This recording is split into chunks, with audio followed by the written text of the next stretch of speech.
ఎటువంటి ఆపరేషన్ లేకుండా లేటెస్ట్ టెక్నాలజీతో చిన్న ఇంజెక్షన్ తో నన్ను పూర్తి ఆరోగ్యవంతురాలను చేశారు. Elite spine and pain management centre కి వెళ్తే మీ నొప్పులకు స్వస్తి. కడప తహసీల్దార్ శివప్రసాద్ ఇంట్లో ఏసీబీ సోదాలు నిర్వహిస్తోంది. రేణుగుంట ఎంఆర్ఓగా పనిచేసిన శివప్రసాద్ అక్రమంగా సంపాదించారన్న ఫిర్యాదులతో ఏసీబీ దాడులు చేస్తోంది. ఎన్నికల నేపథ్యంలో కడపకు బదిలీ అయిన శివప్రసాద్కు చెందిన రేణుగుంట, కడప, తిరుపతి, బెంగళూరు నివాసాల్లో ఏకకాలంలో ఏసీబీ అధికారులు సోదాలు చేస్తున్నారు. ఈ సోదాల్లో భారీగా నగదు, బంగారం బయటపడింది. శివప్రసాద్ పేరిట భారీగా అక్రమాస్తులు ఉన్నట్లు అధికారులు గుర్తించారు.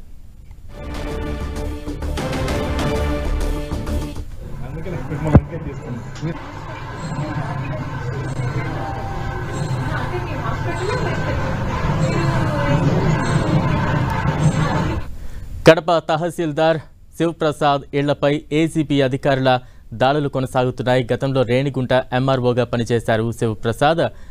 అయితే రేణిగుంట, కడప, తిరుపతి, బెంగళూరులో ఏకకాలంలో ఈ దాడులైతే కొనసాగుతూ ఉన్నాయి. భారీగా అక్రమాస్తులను గుర్తించారు ఏసీబీ అధికారులు.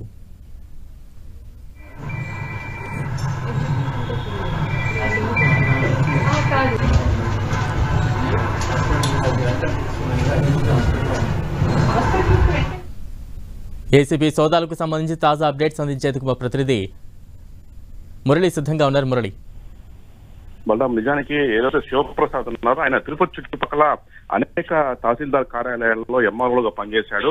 చివరికి మొన్నటి వరకు రేణుగుంట తహసీల్దార్ గా పనిచేస్తూ ఎన్నికల బదిలీ నేపథ్యంలో కడపకు బదిలీ అయ్యారు. అయితే ఒక్కసారిగా ఈవేళ ఏసీబీ అధికారులు మొత్తం శివప్రసాద్ కు సంబంధించిన ఇళ్లు, ఇతర కార్యాలయాలు, వాళ్ళ బంధువుల ఇళ్లలో ఏకకాలంలో మొత్తం 10 చోట్ల ఏసీబీ అధికారులు సోదాలు నిర్వహిస్తున్నారు.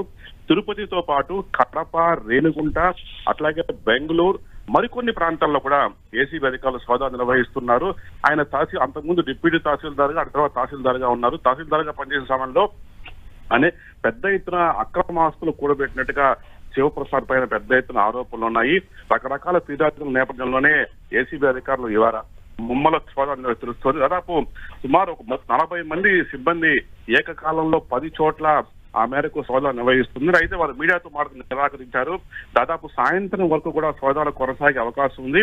పూర్తి స్థాయిలో సోదాలు ముగిసిన తర్వాత మీడియాతో మాట్లాడతామని చెప్పి కూడా ఏసీబీ అధికారులు కాసేపటి క్రితమే మీడియాకు కూడా చెప్పడం జరిగింది. మొత్తం తిరుపతిలోనే దాదాపు 4-5 చోట్ల శివప్రసాద్కు సంబంధించిన ఇళ్లు, కుటుంబీకులలో కూడా సోదాలు కొనసాగుతున్నాయి. భారీగా అక్రమాస్తులు గుర్తించినట్లుగా ప్రాథమికంగా మనకు అందుతున్న సమాచారం. బలరాం, అంటే గతంలో ఎప్పుడైనా శివప్రసాద్ పైన ఆరోపణలు ఉన్నాయా? నిజానికి శివప్రసాద్ పైన గతంలో చాలా రకాల ఆరోపణలు ఉన్నాయి. ఆయన తిరుపతిలో పనిచేశారు, ఏర్పేడు, అట్లాగే చంద్రగిరి, ఆ తర్వాత రేణిగుంట, వివిధ చోట్ల ఆయన ఎంఆర్ఓగా పనిచేశారు. డిప్యూటీ తహసీల్దార్ కూడా కొన్ని చోట్ల పనిచేశారు. ఈ నేపథ్యంలో అధికార పార్టీకి అత్యంత సన్నిహితుడుగా శివప్రసాద్ ముద్రపడ్డాడు. ఈ నేపథ్యంలో ఆయన అక్రమాస్తులు కూడబెట్టినట్టుగా కొన్ని ఆరోపణలు ఉన్నాయి. ఇట్లాంటి ఆరోపణలు ఫిర్యాదుల నేపథ్యంలో ఏసీబీ అధికారులు ఈ మేరకు రంగంలో దిగినట్టుగా తెలుస్తుంది. మరి ఏకకాలంలో దాదాపు 10 చోట్ల జరుగుతుందంటే ఏ స్థాయిలో ఏసీబీ అధికారులు పథకం ప్రకారం ఆయన పైన దాడి చేస్తున్నారు ఇట్లా అర్థం చేసుకోవచ్చు. మొత్తంగా శివప్రసాద్ ప్రస్తుతం తిరుపతిలో ఉన్నట్టు తెలుస్తుంది. ఆయన కూడా మీడియాతో ఇంకా కూడా మాట్లాడడానికి సిద్ధపడడం లేదు. ప్రస్తుతం ఆయన ఇంట్లోనే ఉన్నారు.